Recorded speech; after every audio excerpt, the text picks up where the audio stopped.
Hey, everybody. This is Stu Smith along with Jeff Nichols.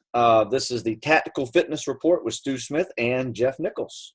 Jeff Nichols is a former Navy SEAL and very involved in tactical fitness world. I actually met him a couple of years ago at the Tactical Strength and Conditioning Conferences held by the National Strength and Conditioning Association, which, by the way, I'm sure Jeff will attest to this.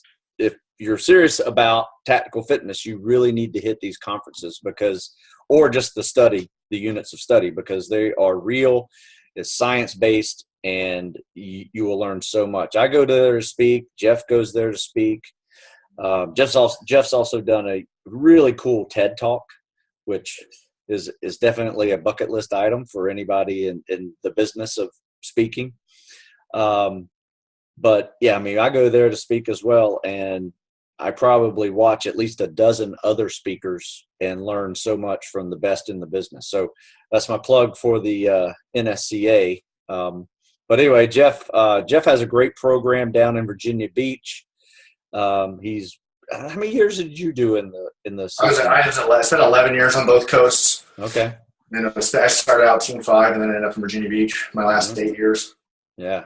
So anyway, Jeff and I come from, similar backgrounds up until we graduated buds, because when and you kind of think about this separated by 9/11, because when I was in the military, I started training for the military in the 80s, which is a completely different subset of exercise back then. I mean, there were no, tactical fitness programs. It was all bodybuilding. Pretty much that was it. Joe Weider handbooks, Arnold Schwarzenegger encyclopedia. Yeah, it was all bodybuilding. I was lucky to have a powerlifting coach and football-oriented background growing up, so I learned a lot about what strength was, and that built, enabled me to kind of take that strength foundation and move it into the tactical professions and build upon that. Jeff has a similar background, but Jeff has probably what I call the perfect background for being a bud student. And we just talked about this a minute ago, but I've always said that a wrestler who could swim could crush buds, and that is what he did.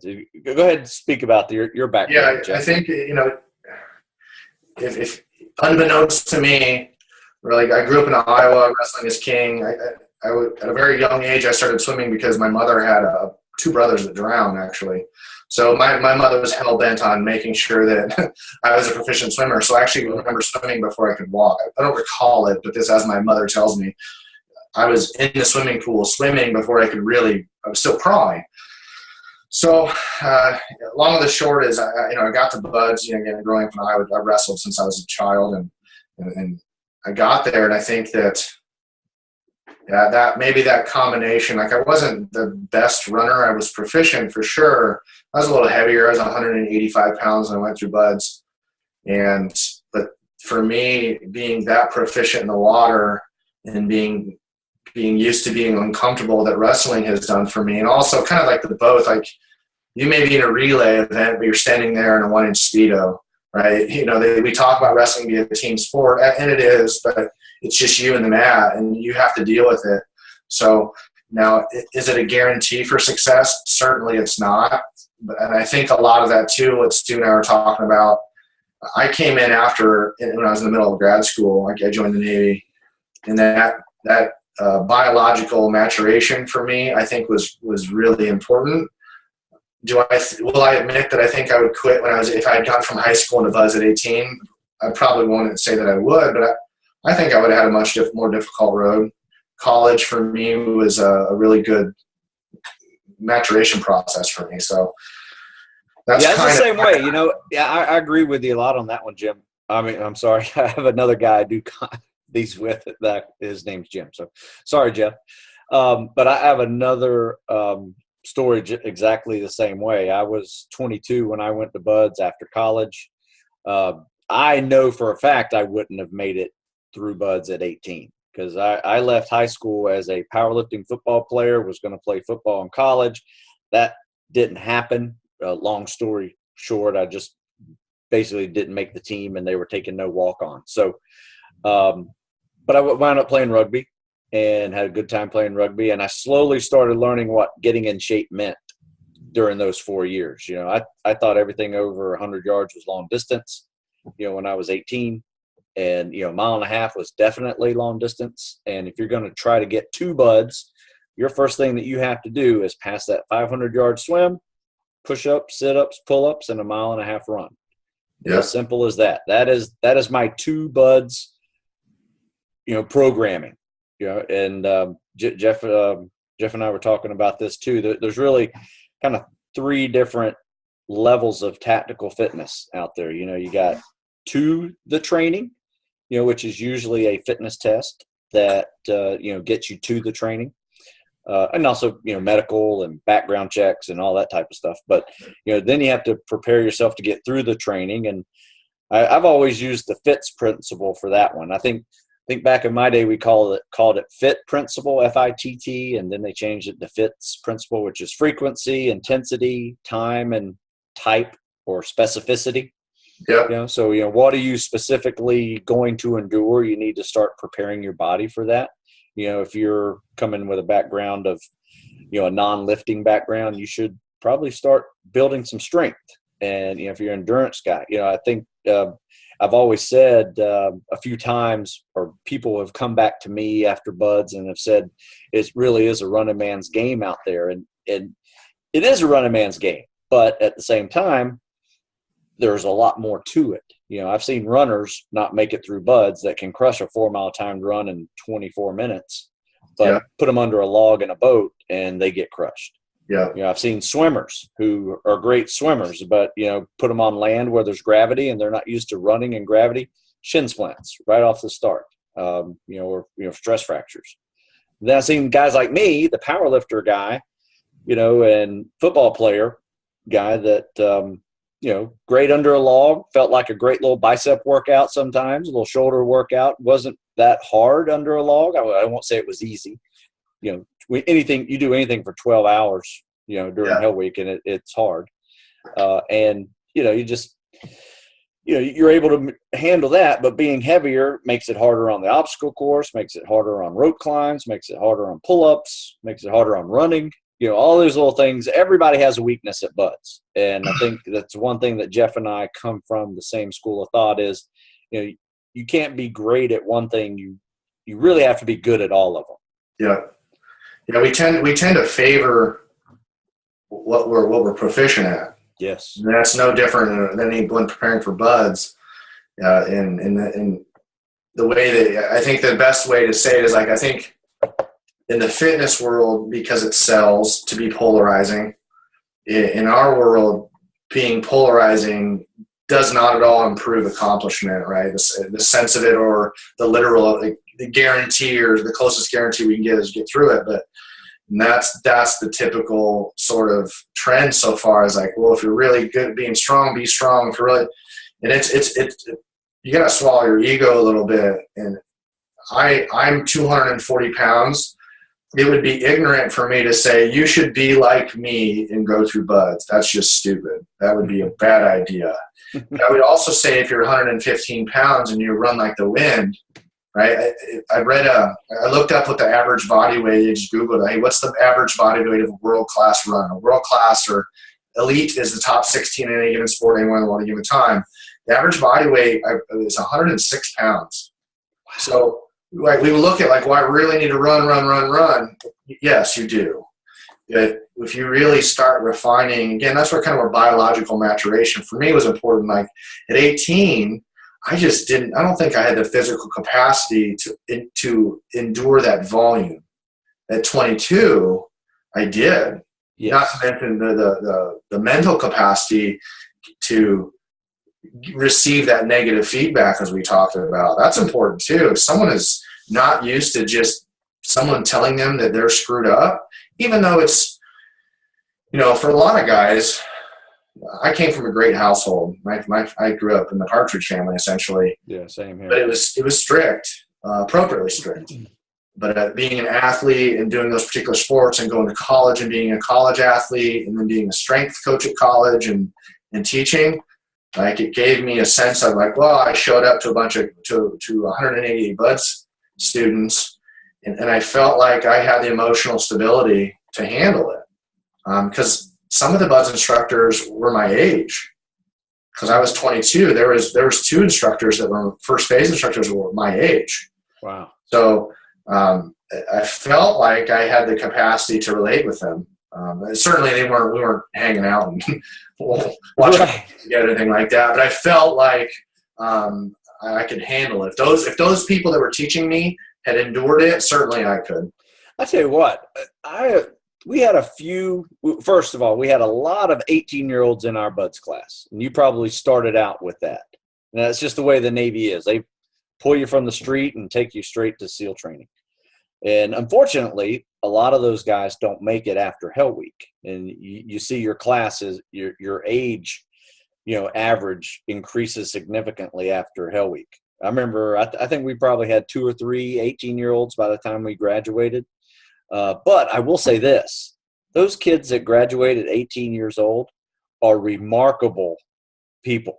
I mean, one of the 18-year-olds that graduated with me was the honor man in our BUDS class. I mean, just an incredible guy. And then 2 years later, he went, or maybe 3 years later. So he was 18, 19, 20, 21 years old. He was a freshman at the Naval Academy. So he got to go to the Naval Academy wearing his trident, which was very rare to see. And that guy had a double major, engineering and math or physics. He played in a band, like a rock band, and he played 2 sports. I mean, he just crushed the Naval Academy. Then he went back to the SEAL team as an officer. And it was funny because his BUDS interview, whenever we were interviewing him, all the candidates to go to BUDS with the detailer and everything, officer, community manager, we're like, so what team do you want to go to? There was no question of whether or not this guy was qualified to go, Anyway, they're remarkable young man. But unfortunately, you see a good 80% of them, maybe even 90% of those guys not make it through. And so if you want to read a little bit more about it, I wrote an article called The Perfect Storm for Failure. And there's a whole lot of things that can occur to that 18-year-old kid who leaves home, leaves his girlfriend, leaves his family, living in a new town, and so much other things that occur to you all at once. And, like Jeff said, having some, few years on you achieving other things, away from home might be a good call for you as you prepare. Right. So, Jeff, you want to talk about a little bit of some of your stuff? I've been cruising around the internet. I saw your YouTube channel that you have. It's, really cool stuff. What Jeff does is he really puts science into his workouts. And what I mean by that is, I probably write about, do these workouts, and they're fairly general, and you have to make adjustments to it, depending on your fitness level. But what Jeff does is kind of gives you the why of these workouts. And one of my favorite ones that I saw him do the other day was his running protocol with 300 meter measure. You talk a little bit about that, and why you like that type of running versus maybe setting people on a high volume mileage running program. Yeah, I think you kind of touched right on it. For me, historically, United States, I've seen around the world a good bit in other coaches, institutions, while I was in the Navy and afterwards and before.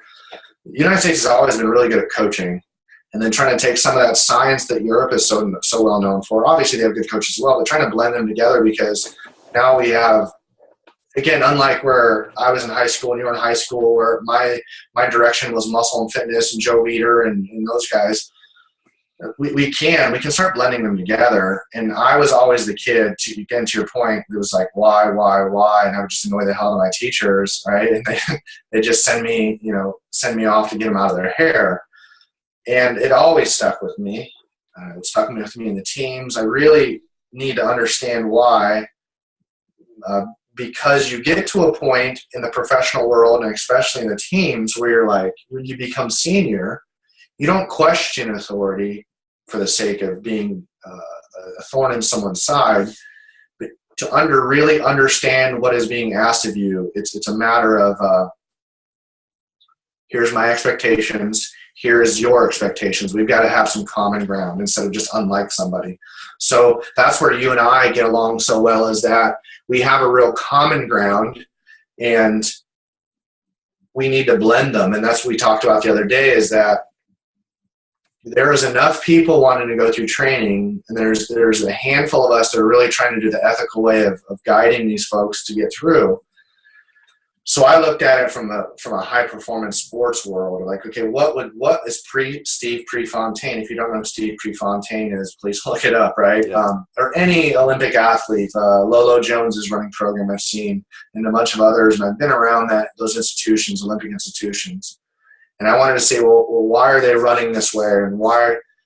And so I looked at it like, if you take an individual that has not the best training regimen, we just instantly throw them into, hey, this week you got to run 25, 30, 40, 30 miles, just because it's pretty easy to do. You just go, hey, here's your program, and go.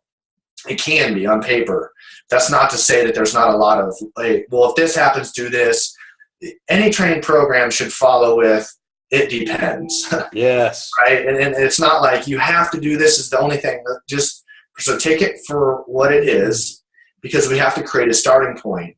If someone's starting point is a 30-mile a week, right? That's a starting point. And then we've got to assess and evaluate and make changes potentially. And for me, I look at it and go, well, if I'm looking at physics, I'm looking at force through the ground over distance. It's going to give me a number. Let's say I'm going to go run 5 miles. Based off of my body weight and the distance I'm going to cover, my feet hitting the ground is going to create X ground force. We don't need to do the math necessarily. But we say, okay, well, if I'm not ready to run 3 miles or 4 miles, well, how do I create a similar force? Well, I just speed myself up, create more ground force over a shorter period of time. Now I've got a similar workload. And because if I say, hey, I got to have you go out and do 5 miles, for some people, like we talked about, like I thought, like you said, like 1.5 miles to me is a long way. It's 2 miles, what a long run that is. Yes.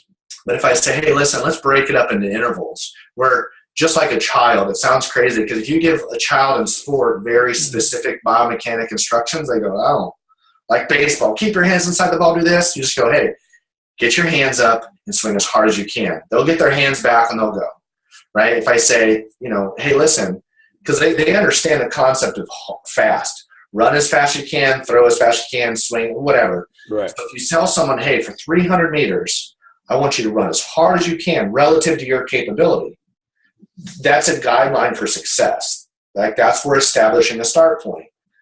And then we just see how long it takes, okay? And that will help us determine, aside from heart rate, again, there's the what ifs, right? Sure. A heart rate monitor is a totally different ballgame. That really wires it down. But if we say, hey, run a 300, see how long it takes you. See if you can repeat that 300 for that same plus or minus a couple seconds. If you can, what it tells me is that your body has the ability to recover. Yeah. Repeat, recover. So we could say lactate buffering, but we'll just say recover. If your body is showing me as a coach or a programmer that you can do repeat bouts of intense exercise, now I'm seeing that you have a capacity to run greater distance. So that's what we're doing. Now, how do we increase capacity to recover? Well, we've got to challenge the organism really aggressively, but let it recover. Challenge it aggressively, let it recover. That in conjunction with, hey, on the third day, go for a 3-4 mile run at an easy pace. They complement each other really, really well. So we don't want to just do track works. We don't want to just do long runs. We don't want to just lift weights and just do They all have got to create this really synergistic system that makes us, for lack of a better term, like a decathlete. We've really got to exhibit range of motion with high power. Okay, we've got to have some endurance. We've got to have some speed. We've got to have muscular strength. We've got to have strength endurance. We've got to exhibit all those sort of things if we want to alleviate some of the stress that BUD/S is going to place upon us. So what I do is I just create a program based off of, again, the program that I've stipulated is for preparation for the 1.5 miles. Right. We need to throw in some little bit longer runs in there to accumulate some work volume that Buds is going to place upon us. Right. So I'm looking specifically at the 1.5 mile PST. Okay. So that program I wrote out is to get an individual to peak, right, for that 1.5 miles. And just doing some math and some metrics and putting it in a very easily form, not to mention putting it on a track, hopefully it's rubberized, to minimize some of the trauma from that ground force. If you have to do it on asphalt or concrete, great. Ideally, it would be on a nice grass field or on a turf. Because, again, we are trying to eliminate, which is one of the bigger components of the mutual benefit of sprint work and long distance running is to help alleviate, not eliminate, stress fractures and shin splints. Yes. Too much of one will instantly cause it, and too much of the other will cause it as well. They need to marry each other out. And so it's not, and again, for me, for someone that was 185 pounds, I was 230 pounds when I left college to go to the Buds. I had to slim down. Yes. So what I did is I looked at the track team at Troy University where I was at, and I was a strength coach there. He's like, well, hey, if I have someone come in, I need to drop some pounds to keep their force production up. We need to work through some intervals. And that's what essentially it tends to being high intensity interval training for running. And I slimmed down. I went from 230 pounds to a ridiculously lean 190. Like everybody else, I got sick at boot camp, lost a bunch of weight, and then had to put it back on at A school. But for me, it was a really wow, you mean I can prepare for a 3 mile run if I do this really intense 2,400 meter. And then occasionally, hey, I'm going to go out like in my 4th or 5th track workout. I'm going to go run around campus for 35 minutes, just nice and easy. Right. They complement each other very, very well. And I wasn't the best of runners. Swimming, yes. Swimming, I was all day cruising. Yeah. Running, I needed to work at it. So I'm looking at this going, a lot of people can just run. But then you apply that stress that Buds puts on you, that cardiac and that emotional and that biological stress. Some people may not get that on the long runs. So let's just hammer them on a track. And then, right, we want to stress inoculate. If we can have them encounter some of the stress, this is pulling right out of Dave Grossman. Great one. Brilliant, yeah. Yep. If we can inoculate some of that stress early on, then we can reap some of the benefits when we're actually doing it, like in Buds, right? Let's prepare. Let's not have them experience that really acute stress. Let's not have them wait. Let's not wait until they get to Buds. Let's try to do it early. Oh, yeah, absolutely. I love that one. In fact, I tell you who would really love your program, your 300-meter protocol, 1.5 mile program, would be the FBI agents. And now it's the DEA. DEA does the same test. Yep. So pretty much it's the Cooper's law enforcement fitness test. For and sure, probably about 50% of the law enforcement agencies in the United States use that 300-meter sprint and 1.5 mile push-ups and sit-ups. Yep. And I they're think doing a lot of shuttle runs now. I think a buddy of mine that trained for the DA here, he just passed it, and it was a 300-meter shuttle repeater. Yeah, that's a double 300. Did great. Yeah, that's awesome. He was a proficient distance runner, and the first time he ran it, he just hit a wall because if you take a 3 mile run, for example, this is my thoughts behind it, and this is how I did the math. If you take someone at 3 miles and you take their average cardiac, right, what their heart rate's doing in relation to their capacity or their velocity, right, they're really only running at about an average of 75-80% of their max velocity if they're lucky in 3 miles. Sure. But in a sprint, if we're running 100% at their capability and you do those repeats, now if you stretch that out, you take away the rest periods, you say, hey, just run 75%. Now the body can buffer. It can recover as it's moving over that distance. And that's the thing what people do is they stretch that 3 miles into 5 and that 5 into 7 thinking that's going to really, really narrow down that 1.5 miles. It can, but if you have not stressed yourself out beyond or close to what you're going to experience in that time run, that mile and a half time run in buds, your body defaults to what it knows. It defaults to a lower heart rate with stretched out cardiac output. So we need both. Yes. Not just one. We do need both. Yeah. This is just, it also, for people that love to run, this gives them an opportunity to do some other forms of running that complements what they're already trying to do.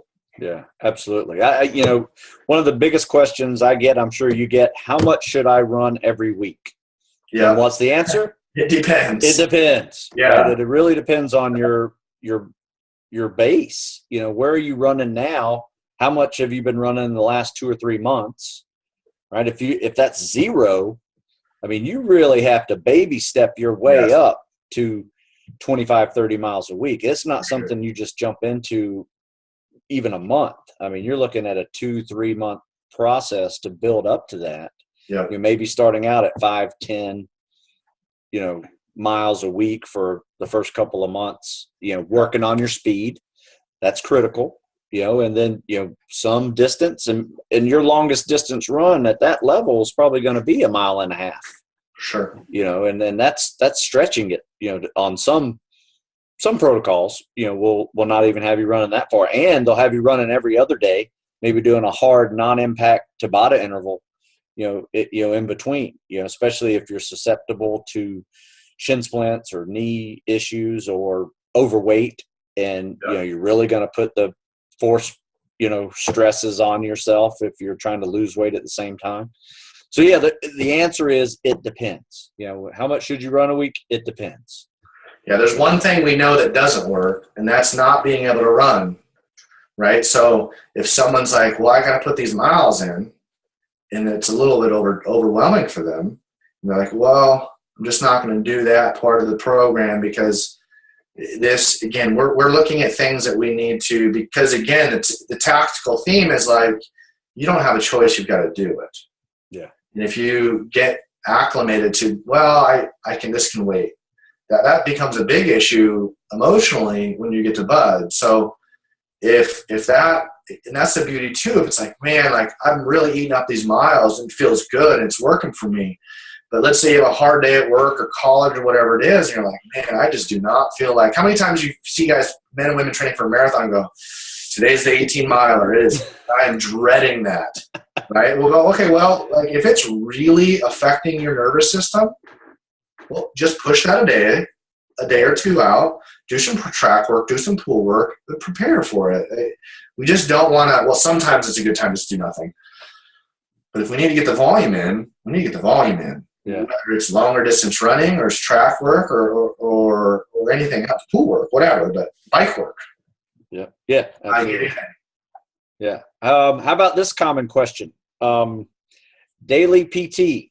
I see a lot of people doing hundreds of push-ups every day, hundreds of pull-ups every day, back-to-back-to-back days, and they do this for a significant period of time, and you're going to see negative results. I mean, probably your first initial couple of weeks, you'll probably see some growth and some increases, just overload principle, but eventually it's going to start going down the other side of that bell curve and, seeing negative results. That's one of my probably biggest pet peeves when people email me and they say, hey, I'm doing 500 push-ups a day, doing 250 pull-ups a day and dips. What's wrong? Yeah, and those things are even simpler with math. Yes. Right, we're looking at Newton's second law, force equals mass times acceleration. If your body mass as a human isn't constantly in variety, or the mass you're moving, your body isn't going to adapt to those. So your nervous system go, well, if I'm every day I'm hitting 70 push-ups, I'm like, why am I not getting more? Well, because your body mass, and that's not to say throw on a weight vest and those sort of things because we're talking about biomechanics. Not that they're bad. Again, I'm not speaking in absolutes. But one of my buzz instructors always said, variety is the spice of life. Okay, so if we are eliminating variety from our planes of movement, our energy systems, and all these sort of things, our work capacity, then we are at limit, and then we're just in this wedge, and we're like, that's our limit. You've reached your physiological limit. That's why you're not doing any more. So we've got to create some variety. Yeah. never to not again. We don't want to eliminate calisthenics. That's not it at all. Right. Understanding, we're talking about optimization. If calisthenics was the way to prepare for the NFL, Major League Baseball, BUD/S, and every other Olympic training facility in the world, we would be out of a job, and every weight equipment company in the world would be out of a job. Okay? We need to substitute or supplement at times, okay? We need to create different loads and varieties and planes of movement. And that's where I kind of said before, you don't want to be 200, unless you're like, I'm only 5'10", 5'11". If you're 6'5", you might be. I know one guy that went to BUD/S in 230, 235, right? Yeah. He's 6'5". That's a big mass to carry. But he can swim, boys, size 7. Like I have a guy right now that played offensive lineman at ODU. His dad's a 3-star. He was the superintendent at the academy. Okay. Newborn. Okay. Yeah. Newborn. Yeah. His son is he finished at 300 pounds. He's down to 250. He couldn't do a pull up. He's at 17 now. Damn. Right. Granted, we had to drop some of his body mass and work through some of his intervals and clean him up. But what a great young man he is. Right. No surprise the cloth he's cut from, certainly. But we've got to look at how do we increase performance, but how do we optimize it? So understanding people are a little bit hesitant to do what they're not familiar with. If people aren't familiar with going to a weight room or a gym or whatever you want to call that, there's some hesitancy there. But we need to work through some of that stuff. We need to get into the machines. We need to get under the bar. Not exclusively. Right. But we need to break up. And that's what P90X made its millions, right? Body confusion. I mean, as simple as that is, we need to create variety. Yeah. Variety is very, very valuable, especially in a tactical population. So that's kind of without doing the math necessarily, that's my short answer to that. Yeah, that's a great one, and you're so right. And now here's another level to that same question, and I get this one often too, that they lift your Monday, Wednesday, Friday, then they do their calisthenics Tuesday, Thursday, Saturday. But if you look at the volume that they're doing and the exercises that they're doing, they're really never resting any muscle groups that entire week. Yeah. So they're still doing upper body calisthenics and upper body lifts. Yeah, they may be doing some full body lifts too. But, that type of volume, a day off in between the weights shouldn't be working that same muscle group with more calisthenics. For sure. Especially at this kind of volume. If you're doing 10 or 20 push-ups to warm up, that's a different animal. But you're talking hundreds of push-ups or 100 pull-ups in a workout. That requires the same recovery that you would do with a weight training program. Yeah, that's certainly. We want a good buddy of mine, Cal Dietz. He is really famous for saying we want to stress the organism out to create a maladaptation. However, if our stress is beyond our capability to heal, we're just in we're in a hamster wheel. Yes. And we've got to, here's my soapbox speech. If Stu, if you and I, if we were hired in this performance world in sport and we were to do this sort of hamster wheel training with our athletes, we would very quickly run into a lot of non-contact injuries. Yes. We would just see a ton of hamstring issues, shoulder issues, all these sort of things, and we would get fired. My point is that in the sports world, the methodology is laid out. Now, there is a big difference at times in sport and the tactical, but my point is there is a plan.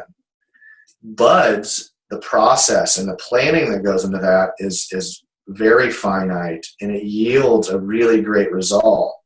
So we can't just randomize training, right? That's my point overall. Is like, although the reactionary side of the tactical, like we don't know necessarily what we're going to encounter on a mission. It's random, kind of, but that doesn't mean we can't optimally prepare for it.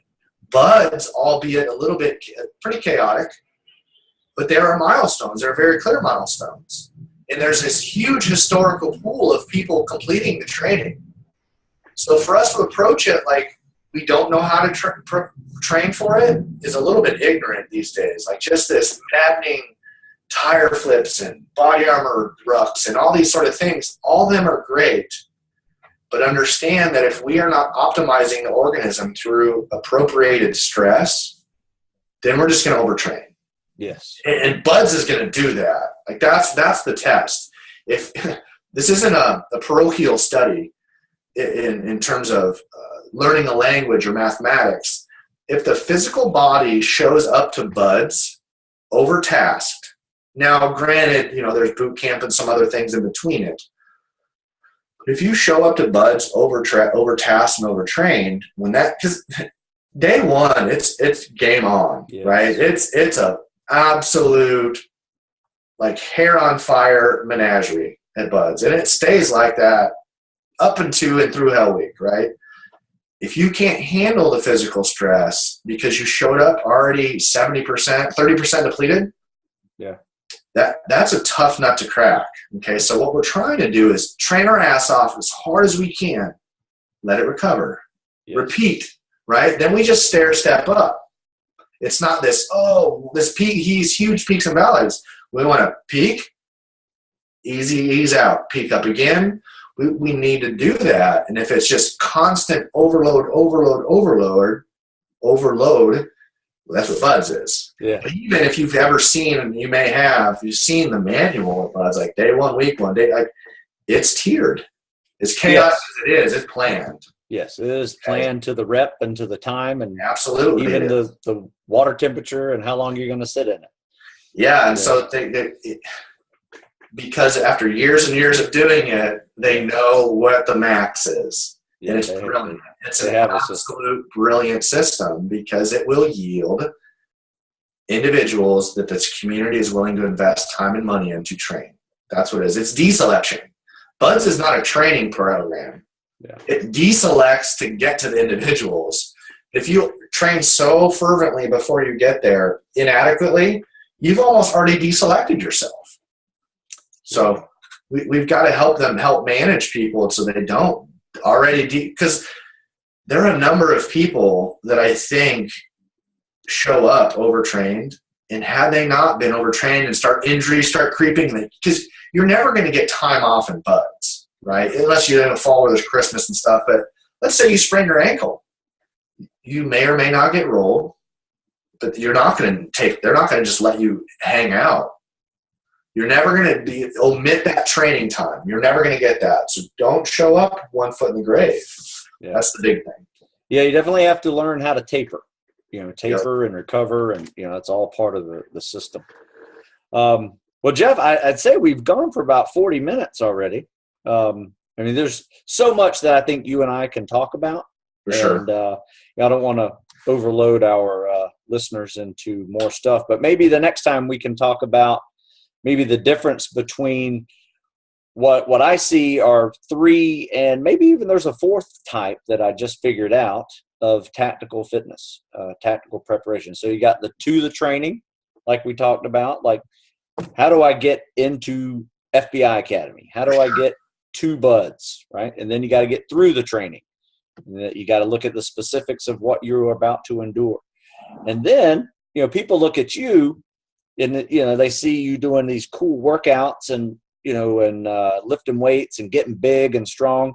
You're really, you're active duty / retired phase right now from the tactical profession. Right. And so I see a lot of confusion too with, guys seeing really big SEALs and special forces guys working out, on YouTube or whatever, and they're jacked. They're probably 220 plus, just muscled up, and, they start doing those type of workouts to prepare for Buds.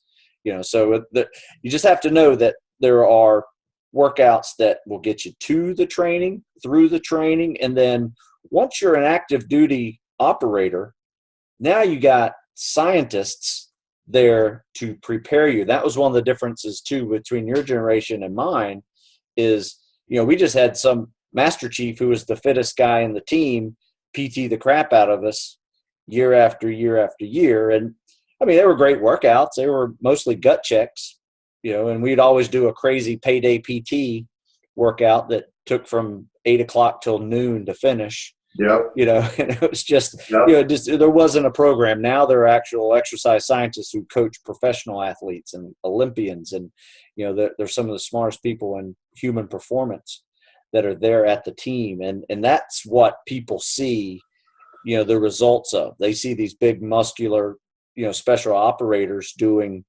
their job now in a continuous combat environment for the last 16 years.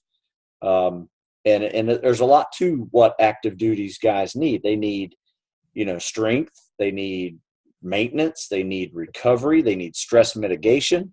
I mean, so that's a whole different level of tactical fitness than the to and the through training. And then you got the retired guy who's just trying to not hurt every day. Yep. So I was thinking the other day, I said, there may be 4 different groups of people, that are in different stages of tactical fitness. And I think you and I could, like I said, we could beat each one of those topics up for half an hour easy.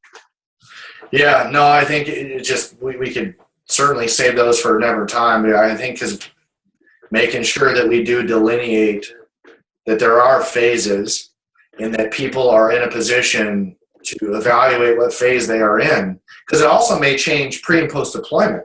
Sure. As well. Yeah, so, that's right. Yeah, your active duty training, absolutely. It's a different ball game, right? And then you have like post injury. At what point do you bridge back into high performance post injury? Obviously, clinically, surgeries and so forth, the PTs, they say, hey, you're fit for duty. But where is that new point of assessment? That's what I say is like with programming, there's no bad program. Once you complete the program, now we have a point of assessment. Now we got to make some adjustments. Yeah.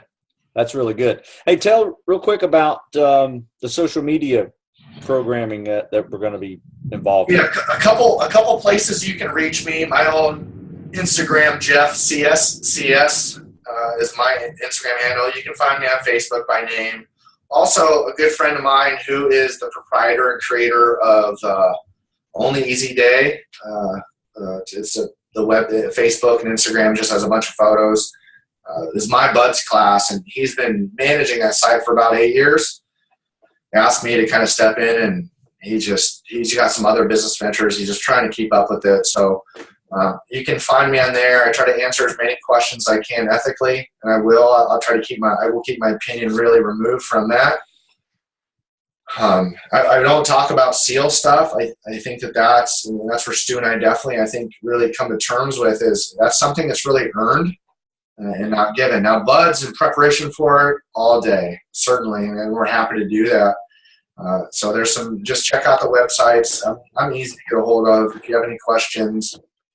My programming is on the Train Heroic app, and we can go from there. But this is really the pitch isn't anything other than Stu and I very much believe that there's enough people between he and I and the multitude of other people training tactical people that what we just need to do is get together in team, just because that's where we come from, our team. Our team is good at resolving issues and creating solutions, and that is where Stu and I are sitting. We are trying to resolve issues and create solutions for an organization that we believe and love. So that's our goal here. Yeah. Very well put. Yeah, and don't forget, Jeff is in Virginia Beach. He's got a great program, Virginia High Performance, virginiahp.com. Correct. This is his website. I'll put all this info in the description on the YouTube video as well. I'm in Maryland, right outside of Annapolis, and we run a program called the Heroes of Tomorrow, which is a free program. We work out 2 hours a day from 6 a.m. to 8 a.m., 6 days a week, different things every day. And we run, we swim, we lift, we PT, and it's set up in a nice little periodized program. And it's for anybody. It's anybody who wants to serve, military, law enforcement, firefighter. And we get a lot of spec ops guys that come in because we do swim every day. So we find it's funny, like we start finding these commonalities between people like us, because every day here at 4 o'clock, we do the same sort of methodology. We're trying to scoop. We don't have a pool here, but just down the street, the rec center, and trying to scoop in some local entities that will support it. I mean, the YMCA does officially. They support the DEP program. We're not officially tied into that, but we train we're up to about 14 guys right now training for various organizations. That's awesome. I think it's interesting. We all end up doing the same thing. So yeah, we really do. And, like I said, I also coach at the Naval Academy, all those kids that are trying to go for special ops. They created a spec ops team. And, so I get a lot of great ideas on all different levels of fitness. Sorry, you hear my dogs in the backyard. No worries. You probably hear the jets flying over me. Yeah. Yeah. All right, Jeff. So we'll do this again. I really enjoyed having you on and just being a part of whatever you're doing, because I love watching you speak. You speak so intelligently, and you put science into some of this that, I have probably neglected to do in my last 20 years of doing this. I just, not explaining the why, I think is very important. Explaining the why is very important. I have not explained the why often in a lot of my writings, and I find it fascinating, because I'm a man of science as well, and this is science. It's physiology. It's physics. It's not it's not muscle confusion. Even though it is, it's not.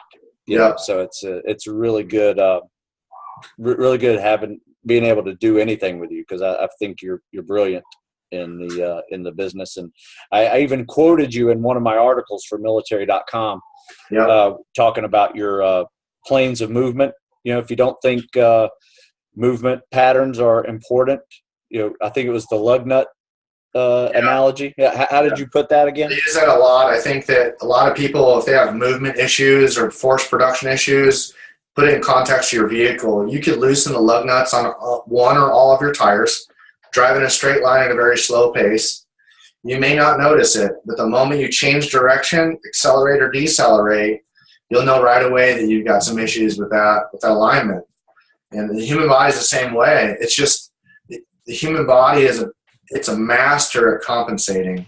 Yes. We just want to get all of you early on programming it appropriately, so you don't really have to compensate. You can just produce and manage force both ways. Change direction, right? Decelerate, accelerate, and then really handle the volume. Like, we really need to be able to, that stress, we able to handle that physically.